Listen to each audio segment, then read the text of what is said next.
Toulouloum. Salut à toi, bienvenue dans cette vidéo et bonne année 2026. Yeah, oui, la santé, l'argent, tout ce que tu veux, ouais. Bref, bonne année 2026. Aujourd'hui, comme tu as pu le voir dans le titre, je vais te donner des conseils si tu veux améliorer ta danse. Alors, je tiens juste à rappeler que je ne suis pas danseuse professionnelle, je suis une danseuse amatrice, voilà, passionnée de danse, mais je suis quand même légitime à te donner des conseils. Sachant que dans cette vidéo, il n'y aura pas que mes conseils, mais il y aura aussi des conseils que des danseurs m'ont donnés, donc voilà, comme ça tu auras un petit mélange un peu de tout ce que j'ai pu apprendre. Alors bien sûr, je ne vais pas te donner tous les conseils que j'ai eus durant ma carrière. Je sais pas pourquoi je parle comme ça, bref. Aussi, je te fais cette vidéo parce que moi, j'aurais bien aimé, quand j'ai commencé la danse, tomber sur une vidéo où il y a une petite meuf qui est là, qui me donne des conseils. J'aurais bien aimé, franchement. Je me dis, si ça peut te motiver à aller prendre des cours de danse, à te lancer, je sais pas, dans le freestyle, dans les trucs comme ça, ben, c'est tout bénef. Et aussi, bien sûr, si tu ne fais pas de la danse, eh bien, c'est des conseils que tu peux appliquer dans d'autres passions, j'imagine. Bon, c'est à toi de transposer, hein, je vais pas faire le taf à ta place. Bref, commençons tout de suite avec le premier conseil. La première chose que je peux te conseiller si tu prends des cours de danse, si tu vas commencer à prendre des cours de danse ou si tu fais du freestyle, eh bien, avant même de danser, apprends à écouter la musique. Alors moi, on me l'a dit des tonnes de fois, mais écoutez bien la musique, il faut vraiment que vous décortiquiez bien la musique, le machin, écoutez bien la musique, écoutez bien la musique. Oui, d'accord, mais en fait, j'avais jamais assimiler le conseil, quoi. J'étais là, oui, ok, bah j'écoute la musique, ok, je capte, il y a l'instru, t'as des instruments, le mec il dit ça à un moment, après t'as une nappe, je crois, on appelle ça comme ça, enfin bon bref. Et donc on me l'avait donné plein de fois ce conseil-là, mais je ne l'avais jamais assimilé. Je l'ai assimilé seulement il y a genre moins d'un an, je pense, lorsque j'étais en training avec plusieurs danseurs et en fait, on faisait des espèces de battles et à la fin de chaque passage, on devait se faire des retours. Et moi, il y a une danseuse qui s'appelle Sweeta, que je remercie vraiment pour ce conseil. Ce sera en barre d'infos, hein, son Insta, tout ça tu connais comme d'habitude. Tous les danseurs que je cite, leur Insta seront en barre d'infos. Bref, cette danseuse m'a dit d'écouter la musique avant de danser. Et elle a raison. Et je vais t'expliquer pourquoi. En fait, ça, moi, c'est plus quand je suis en freestyle. Enfin, tu sais, genre en battle sans enjeu, tu vois, mais battle. En fait, je sais pas pourquoi, même s'il y a pas, c'est pas une compétition, genre, je stresse. Et je me dis, ah, il faut que je sorte des steps. En fait, parce que je suis pas solide déjà dans mes connaissances au niveau des steps. Donc, je veux sortir un maximum de steps, mais j'oublie en fait qu'il y a une musique et que quand même, je dois danser sur la musique, quoi. Et elle m'a dit, mais prends le temps d'écouter la musique. Et elle, faut savoir que moi, je trouve qu'elle a une musicalité de malade, vraiment. Tu peux voir Sweeta dans une vidéo que je t'afficherai juste là. Et comme je te l'ai dit, on m'avait déjà donné ce conseil, mais je l'avais pas vraiment assimilé. Je sais pas, mais quand elle me l'a dit, bah, ça a pris du sens. En tout cas, je l'ai plus assimilé et maintenant, quand je fais des freestyles, bah, j'essaie de prendre le temps d'écouter la musique. Généralement, quand tu vas passer en battle ou un truc comme ça, c'est des passages de 45 secondes, d'une minute. Et ce que je fais maintenant, c'est que je prends un 8, donc c'est un 8, c'est 1, 2, 3, 4, 5, 6, 7, 8, voilà, pour un 8 ou 2, 8, pour vraiment écouter la musique. Parce qu'en fait, j'ai compris que c'était mieux que je danse moins, mais mieux, plutôt que de danser beaucoup, d'essayer de sortir des steps que je maîtrise pas vraiment, et en plus être hors beat, quoi. Pas du tout sur la musique, ne pas me caler à la musique, enfin c'est tellement dommage. Je fais de la danse, je kiffe la danse et je danse pas sur la musique, enfin c'est voilà, c'est débile. Donc vraiment je la remercie de m'avoir donné ce conseil là parce que maintenant quand je passe voilà en espèce de petit battle training etc, j'essaye un maximum d'écouter un peu la musique au début pour m'imprégner du son. Parce que généralement quand tu passes en freestyle, en battle, c'est des sons qui sont imposés, enfin c'est des sons que tu connais pas forcément. Donc si toi avec tes potes vous faites des trainings genre battle ou même en cours de danse, des trucs comme ça, vraiment prends le temps d'écouter la musique. Moi, ce que je fais avant de faire mon passage, maintenant, c'est je fais un peu une attitude, tu vois, genre pendant un 8, j'essaie de caler une attitude, quoi. Je me dis, ok, comme ça, j'écoute, machin. Et après, j'essaie un peu d'anticiper la musique, de capter le délire du son, et là, je me lance. Alors, faut savoir que tous les conseils que je vais te donner, c'est des conseils que je m'applique encore à moi-même aujourd'hui. Hein. Attention, hein, je viens pas te faire la grande moralisatrice de ouais, moi je sais mieux que toi et tout. Non, c'est des conseils que j'applique encore parce que je suis pas encore à l'aise. Mais maintenant, vu que j'ai assimilé le conseil, eh ben, avant de faire des passages en freestyle, j'essaye en tout cas au maximum d'appliquer son conseil qui est avant même de danser, écoute vraiment la musique. Maintenant, passons au deuxième conseil. Si tu veux progresser dans la danse, il n'y a pas de secret, faut s'entraîner. C'est la régularité qui va faire que tu vas progresser. Mais attends, je vais te donner un petit conseil, un petit outil dans ce conseil pour que tu puisses bien progresser, on va dire. Lors de tes entraînements, ce que je te conseille, c'est de te créer des routines. Les routines, c'est quoi? C'est un assemblage de steps. C'est pas une chorégraphie. Je ne te dis pas de chorégraphier toutes les semaines. Enfin, tu peux, hein, c'est bien, c'est aussi un très bon exercice. Mais si tu fais un style de danse comme le dancehall, pour ma part, c'est ce que je fais, eh bien, on a des steps, donc des pas de danse qui font généralement 8 ans. Et donc, on crée des routines. La routine, comme je te l'ai dit, ce n'est pas une chorégraphie, c'est juste un assemblage de steps. C'est tout. Mais pour que ta routine, tu puisses la retenir, il faut que tu mettes en place des moyens mémotechniques. Et ce conseil des moyens mémotechniques pour les routines, c'est Victoria, une amie dont je te parle très souvent, qui me l'a donné. Pour te donner un exemple, quand tu vas créer une routine, tu vas mettre en place, comme je te l'ai dit, des moyens mémotechniques. Et le moyen mémotechnique que tu vas utiliser, il t'est propre. Tu peux commencer par exemple par tous les steps qui vont vers le haut. Donc tu fais tous les steps qui vont vers le haut, puis après tu fais les steps qui sont au milieu, les steps qui sont en bas, les steps qui sont au sol, ou tu peux aussi les classer par ordre alphabétique. Voilà, c'est ton moyen mémotechnique. Et en fait, moi, c'est vrai que lorsque je m'entraînais, je créais des routines, mais je les oubliais en fait. J'essayais de m'en rappeler, hein, attention, hein, mais j'avais pas en fait de moyens mémotechniques. Et quand Victoria m'a parlé du truc, ouais, fais de haut en bas, de bas en haut, je sais pas, de droite à gauche, un truc qui est simple pour toi, tu vois, facile à retenir, bah j'ai trouvé que c'était bien en fait, et c'était une bête d'idée. Bah ouais, c'est plus simple parce que quand tu sais que tu vas commencer vers le haut, donc tu sais à peu près quel step t'as mis en haut, tu vois. Quand tu vas commencer en bas, bah tu sais quel step est en bas parce qu'ils sont ancrés dans ta mémoire. Tu vois ce que je veux dire? Donc, voilà, enfin j'espère que tu vois. Hein. Donc vraiment, si tu veux progresser dans la danse, entraîne-toi, sois régulier, régulière et n'hésite pas à mettre en place des moyens mémotechniques pour retenir les steps. Maintenant, passons au troisième conseil. Alors ça, c'est un conseil qui m'est propre, on me l'a pas dit, donc je te le dis, voilà.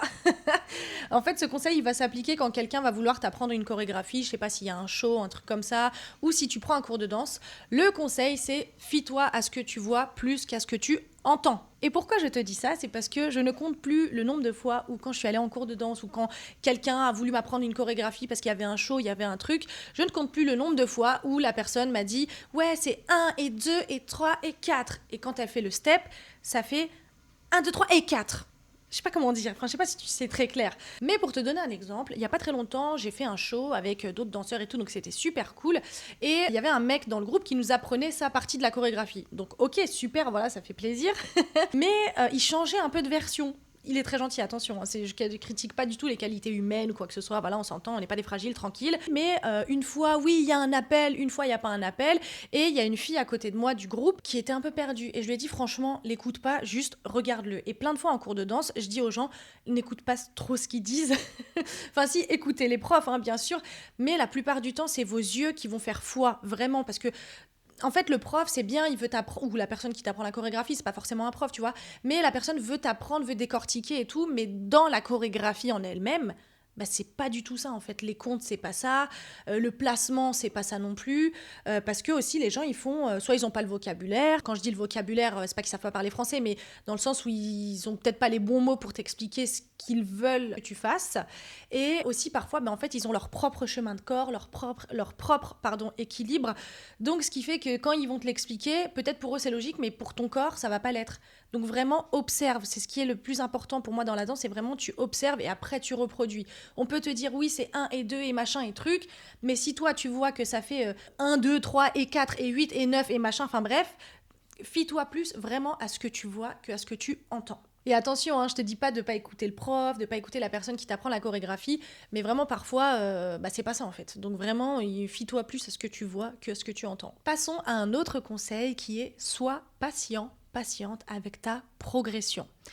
Je sais que quand tu commences des cours de danse, c'est frustrant parce que tu vois pas ta progression. En fait, c'est quand tu commences une activité dans laquelle tu débutes, très souvent, on voit pas sa progression. Pour ma part, moi, je ne fais pas partie de l'élite de la nation des talents de la danse, la vérité.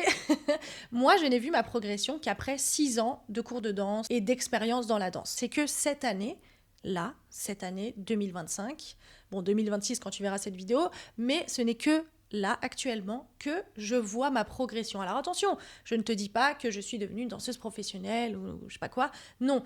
Mais c'est que maintenant que je me dis, ok, j'ai progressé. Et ça a pris du temps, hein. Il y a eu un désert médical. Enfin, pas un désert médical, mais tu vois, vraiment, j'étais en mode, putain, mais je vais jamais progresser. C'est pas possible. Je prends des cours, je me bute, je comprends pas. Je vais au sport, j'essaye de, tu vois, travailler mon explosivité, tout ça. J'y arrive pas. Et j'arrive pas à progresser. Et c'est frustrant, je sais, mais sois patient, patiente avec ta progression. Quand tu vas regarder après tes premiers cours de danse, tu vas te dire, ah ouais, putain, je t'ai éclaté, hein.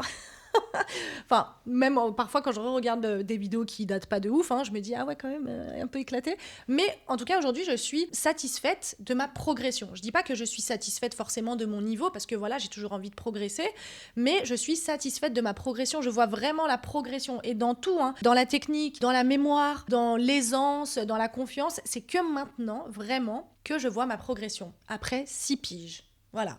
Donc si tu as débuté les cours de danse et que je sais pas, ça fait 1 an que tu prends des cours de danse et que tu ne vois toujours pas de progression, c'est normal, tranquille. Enfin, moi je sais que je suis lente. Voilà. Moi je comprends vite quand on m'explique longtemps. Donc je pense que c'est pareil avec la danse en fait.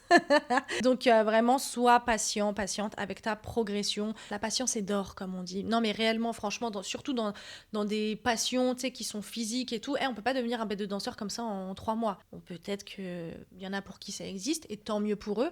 Mais moi ça n'a pas fonctionné comme ça, hein. Franchement, si j'avais arrêté au bout d'1 an, bah ça aurait été trop dommage.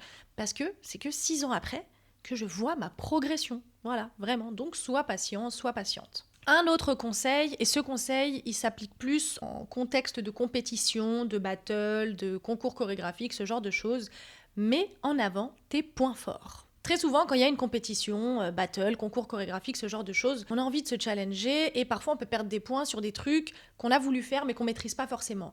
Donc moi, je te conseillerais vraiment, en contexte de compétition, mise à fond sur tes points forts. Tu te challengeras plus tard. Enfin, c'est toujours un challenge de toute façon d'aller en compétition. Vraiment, genre, si tu as un grand écart, c'est un point fort. Place-le, tu peux le placer, place-le. Je sais pas pourquoi tu mettrais pas ton grand écart alors que c'est un super trick, tu vois. Si t'es par exemple hyper lax, place ton hyperlaxage. Tu vois, hyperlax, c'est les gens qui sont hyper.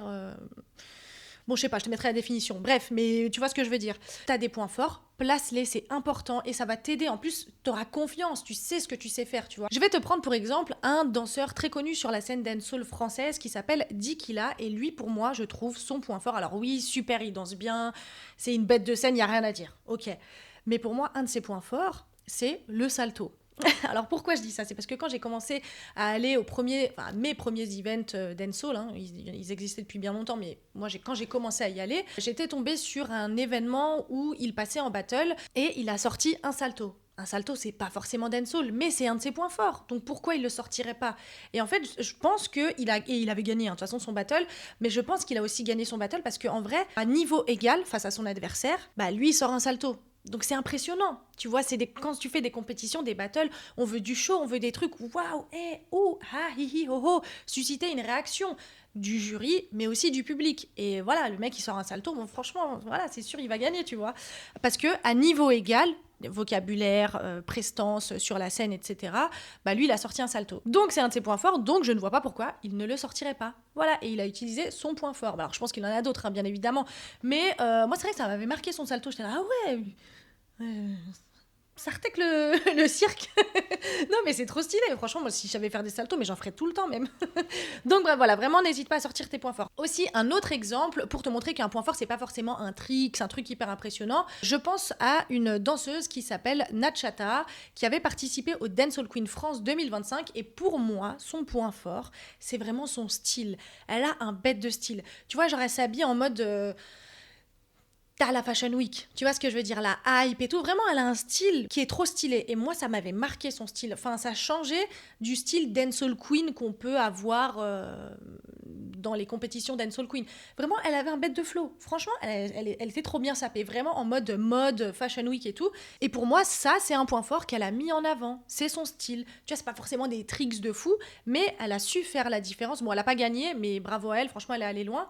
Mais pour moi, elle a su faire la différence aussi de par ses tenues. Donc c'est un point fort. La meuf, elle s'est sapée, elle s'est très bien sapée. Bah voilà, j'aurais pas pourquoi elle s'habillerait mal ou elle essaierait de rentrer dans un moule, je sais pas quoi. Non, elle a un bête de flow, elle utilise son bête de flow et voilà, ça fait plaisir. Donc vraiment, n'hésite pas à sortir tes points forts. Voilà, cherche-les, j'en sais rien, fais quelque chose, mais utilise tes points forts. Et si tu n'en as pas, bah va là où tu as des facilités. Voilà, et tu trouveras tes points forts, voilà. Un autre conseil, si tu veux progresser dans ta danse, n'hésite pas à noter et avoir un petit carnet qui est dédié à la danse. Alors, ce conseil-là, il m'a été donné par Victoria lorsque j'ai suivi sa formation, tout simplement. Je te mettrai le flyer, de toute façon, comme ça tu pourras aller voir. J'en ai fait aussi des vidéos de sa formation. Ça peut te donner un aperçu de ce que tu vas y retrouver. C'était un peu en mode vlog et tout. Bon, c'est un peu ficha parce que je dansais avec le masque. Enfin bref, j'étais pas trop sûre de m'aider à ce moment-là. Mais c'est toujours intéressant et j'ai pas envie de les supprimer parce que j'ai pas honte de ce que j'ai fait. Voilà. Le petit carnet, lui, il est, comme je t'ai dit, dédié à la danse. Donc c'est bien d'en avoir un. Moi, t'as vu, il est tout petit. En plus, il y a écrit Dream Big. Je crois que c'était ma soeur qui me l'avait offert. Il vient de chez Emma. Voilà, si tu veux tout savoir. Hein. Je sais pas. Et non, mais juste pour te donner un peu le contenu, c'est un carnet de danse, mais en mode bah les couilles quoi. Enfin, il n'y a pas vraiment d'organisation à l'intérieur, vraiment genre. Parfois je note même plusieurs fois le nom des steps en fonction des pages. Hein, tu sais, je me dis pas attends, je vais regarder est-ce que j'ai bien noté ce step là, comme ça je le renote pas. Non, je m'en fous, je note tout ce qui me passe par la tête. Et aussi quand on me fait des retours, bah, je les note dans ce carnet là. Et ça me permet de voir ce que j'ai à travailler, mais je note aussi ce qui est bien dans ce carnet là. Alors là j'ai dead sur ça, là j'ai trop dead, là franchement j'ai dead ça, enfin tu vois. Mais il n'y a pas d'organisation à l'intérieur. L'organisation, c'est juste le carnet en lui-même qui est dédié à la danse. Je trouve en tout cas que c'est mieux d'avoir un carnet qui est dédié à la danse plutôt que d'avoir ton téléphone avec, t'as vu ma super coque avec tes notes en pagaille. Après, tu reçois une notification, ah bah tu sors de tes notes de toute façon, tu t'es distrait en fait. Donc si tu as un petit carnet qui traîne, voilà, prends un petit format, te fais pas yesh, hein, et tu notes plein de trucs. Parfois je note pas, hein, je le ramène pas à tous mes trainings, ou parfois je le ramène même je note rien.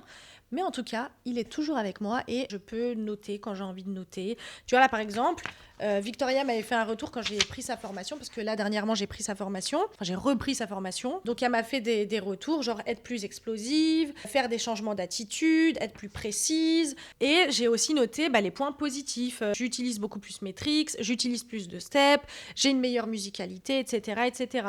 Donc voilà, vraiment n'hésite pas à faire tes petites notes dans un carnet qui est dédié. Voilà. Après, je sais que c'est pas tout le monde, hein. Il y a plein de gens qui n'utilisent pas de carnet pour la danse, mais moi j'aime bien. Et si toi t'es plus une personne qui a besoin d'écrire ou quoi, bah voilà, je pense que ça peut t'aider. Maintenant, passons au dernier conseil qui est le plus important pour moi réellement. Écoute bien, ouvre bien tes oreilles.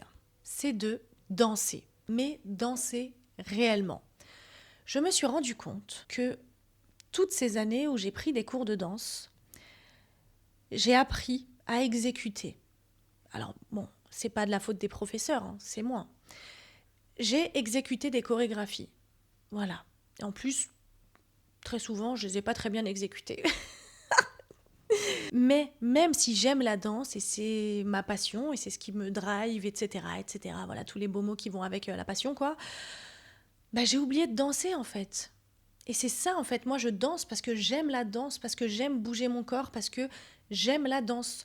Donc je t'en supplie, si tu prends des cours de danse, enfin je te supplie pas non plus, abuse pas, mais bref, t'as capté, je t'en conjure. Si tu prends des cours de danse, si tu fais des freestyles, si tu fais des battles, si tu fais des compètes, danse, danse, danse, mais danse dans l'essence même du mot.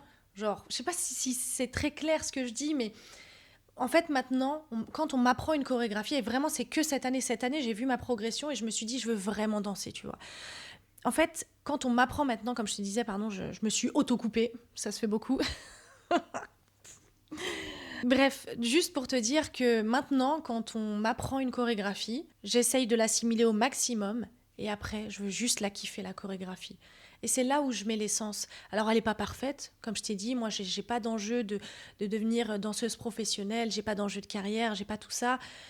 Et justement, j'ai ce luxe-là, en fait, de pouvoir kiffer une chorégraphie. Voilà. Et même si elle n'est pas parfaitement exécutée, je la kiffe, en fait, et je la danse réellement. Et remarque bien, si tu vas dans des soirées, en soirée, en fait, tout simplement, j'allais dire dans des soirées de danseurs, mais pas forcément. En soirée, généralement, en tout cas moi, je regarde plus les gens qui kiffent vraiment danser, même s'ils n'ont pas un niveau de fou. Je sais pas, ils partagent plus quelque chose, ils dégagent plus quelque chose que quelqu'un qui va être un très très bon exécutant. Et pour ça, en fait, vraiment, il faut que quand on t'apprend une chorégraphie ou quand on te dit passe en freestyle, on s'en fout, même si tu fais 10 fois le même step, danse-le réellement ce step, tu vois. Quand on t'apprend une chorégraphie, ok c'est bon, j'ai la chorégraphie, j'ai le schéma, maintenant j'ai envie de danser, maintenant j'ai envie de kiffer. Sens-toi libre, amuse-toi dans ta danse. En fait, je me suis dit, après toutes ces années, c'est que maintenant, après toutes ces années, on dirait que j'ai 20 ans de carrière, mais c'est après 6 ans de cours de danse, de training, de machin, que je me suis dit, bah danse en fait. Alors peut-être que pour toi tu le fais déjà et c'est très bien, mais je m'adresse vraiment aux personnes qui peut-être ont oublié en fait et qui se mettent la pression de oui machin, non il faut que j'exécute pardon bien le step de comme ça comme ça. Oui d'accord, mais danse-le réellement, danse-le, vis-le. Et pour illustrer mon propos, je vais te raconter ce qui s'est passé au Big Up Camp. Bon, j'en ai fait une vidéo, donc voilà, c'était à ce moment-là. Bref, c'était pendant la finale des battles. Donc c'était finale 1 versus 1 mec, je crois que c'était les hommes. 2 danseurs s'affrontaient. Un danseur qui s'appelle Jérémy et un autre danseur, je suis désolée, j'ai pas du tout son nom. Voilà, désolée, j'ai juste pas son nom, je sais pas quoi dire d'autre en fait. Et en fait, c'est Jérémy qui a gagné. Pourquoi ? Parce que je trouve qu'il a réellement dansé. Son adversaire, super exécutant de step. Attention, je dis pas qu'il dansait pas vraiment, mais moi, dans mon ressenti, je te parle de mon ressenti. Son adversaire, ah ok, super, vocabulaire, t'as mal à la tête. L'exécution des steps, incroyable, explosivité, il prend la scène, etc. Mais il exécutait très bien, mais il dansait pas vraiment. Enfin, je sais pas comment dire, mais en tout cas, quand Jérémy a dansé, pour moi, c'était sûr qu'il allait gagner, parce que déjà, il avait du vocabulaire. Il jouait, en fait, ça se voyait il ne faisait qu'un avec sa danse, réellement. Et c'est ça la danse en fait, c'est vraiment faire qu'un avec le mouvement de ton corps. T'as envie de faire un step, voilà, essaye d'avoir toute l'essence de ce step. Et c'est pour ça que, tu vois, je fais des vidéos où je parle de l'histoire de danseurs ou ce genre de trucs, parce que je trouve ça important. Enfin bon, moi c'est ma façon à moi d'appréhender la danse, tu vois. Mais pour que j'incarne un step ou que j'incarne à mon niveau, à mon humble niveau, vraiment. Pour que j'incarne un step, il faut que je connaisse son histoire. J'en ai marre de juste exécuter des chorégraphies. Alors c'est super, mais moi je fais de la danse, c'est pour kiffer en fait. Je fais pas de la danse pour qu'on me remarque. Enfin, on fait forcément un peu de danse. Enfin, c'est des, tu vois, c'est des passions un peu d'ego aussi. Hein, je vais pas faire genre. Hein. Mais je fais pas ça pour que en cours de danse, ah ouais, elle a trop d'aide, la chorégraphie. Je m'en fous. J'en ai rien à foutre de ce que les gens peuvent penser, peuvent dire si je danse bien, je danse pas bien, tant que moi j'ai kiffé. Voilà, vraiment. Et même si j'ai pas hyper bien exécuté la chorégraphie qu'on m'a apprise, et ben au moins j'ai kiffé mon moment. C'est compliqué aussi parfois, tu vois, d'avoir une chorégraphie parfaitement quand c'est un workshop one shot, quand c'est des chorégraphies que tu vois que sur 2 cours.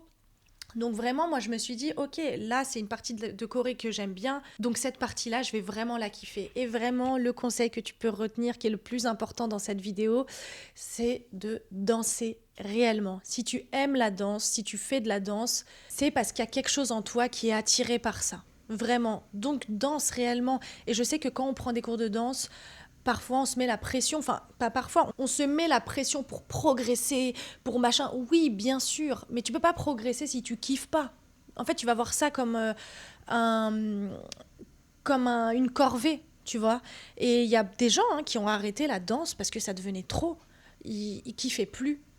Et en fait, moi, je trouve ça dommage, tu vois. Je me dis, non, moi, je veux kiffer l'essence même de la danse. Je te dis la vérité, hein. Je m'en fous des danseurs. Enfin, c'est pas je m'en fous des danseurs, tu vois, mais genre, tranquille. Je m'en fous d'impressionner qui que ce soit. J'ai envie de m'impressionner moi-même déjà. Et j'ai envie de... Tu vois, quand je danse, j'ai ce sentiment-là, en fait, qui m'anime et qui me fait kiffer, quoi. Voilà, tout simplement. Je kiffe la danse, il faut danser. Et ouais, même si j'ai pas parfaitement la chorégraphie, j'ai pas parfaitement la technique, tout ça, ben je veux danser, c'est pas grave. Voilà. Un bébé danse. Donc c'est bien que c'est inné la danse, tu vois, chez les êtres humains. Donc voilà, vraiment, si tu peux retenir vraiment un truc, je me répète, mais danse réellement, c'est ça qui va faire la différence face à quelqu'un qui exécute peut-être très bien, mais qui ne danse pas vraiment, qui ne comprend pas l'essence de la danse qu'il pratique ou ce genre de truc. Danse réellement, danse avec ton histoire, danse avec l'histoire de la danse que tu pratiques, danse avec les gens qui t'ont inspiré, danse avec tes émotions, danse avec tout ça, mais danse réellement. Donc voilà, c'est tout pour cette vidéo, j'espère que tu auras apprécié et vraiment, moi je fais du prosélytisme pour que les gens ils aillent dans les cours de danse, hein, je te dis direct. Je fais pas du prosélytisme pour autre chose, ça c'est pas mon dos. Mais j'aimerais trop genre, que le monde danse. Venez, on fait un flash mob de 8 milliards de personnes. Bon bref, voilà, je suis dans mes délires. Mais bref, j'espère que tu auras apprécié cette vidéo. En tout cas, je vais juste récapituler les conseils que tu dois retenir si tu prends des cours de danse, si tu veux prendre des cours de danse, etc., etc. Le premier conseil, comme je t'ai dit, avant même de danser, écoute bien la musique. C'est important. Prends le temps d'écouter la musique. Tu vas voir, ça va être plus smooth. Si tu veux progresser, entraîne-toi régulièrement et mets en place des routines avec des moyens mémotechniques, ou même pas des routines, mais mets en place des stratégies, des plans avec des moyens mémotechniques pour que tu puisses plus facilement retenir ce que tu as envie d'apprendre. Fie-toi à ce que tu vois plutôt qu'à ce que tu entends en cours de danse, etc. Vraiment, fie-toi à ce que tu vois. Le corps parle, prends le langage corporel. Sois patiente, patient avec ta progression. Ça prend du temps, mais après, quand tu regardes derrière toi, tu es hyper fier de toi. N'oublie pas de mettre en avant tes points forts, c'est important. Et comme je te l'ai dit, les points forts, c'est pas forcément les tricks. Ça peut être ta créativité, ça peut être ton regard, je sais pas, ça peut être tout et n'importe quoi, mais utilise tes points forts, mets-les en avant. N'oublie pas aussi de ramener ton petit carnet pour poser sur papier le nom des steps, les conseils qu'on te donne, ta progression, mais aussi les choses à améliorer. Et encore une fois, le dernier conseil qui est selon moi le plus important, si tu veux progresser dans ta danse, si tu veux kiffer ta danse, eh bien, danse vraiment. Maintenant, c'est tout pour cette vidéo. J'espère que tu auras apprécié. Moi, si je peux aider ne serait-ce qu'une seule personne à prendre le pas de la danse, à kiffer sa danse, je serais très contente. Et écoute, comme d'habitude, n'hésite pas à t'abonner, liker, partager, activer la cloche des notifications, ça fait toujours plaisir. Moi, je te retrouve dans une prochaine vidéo pour parler de danse toujours. Et sur ce, je te fais toujours pas de bisous, mais prends soin de toi.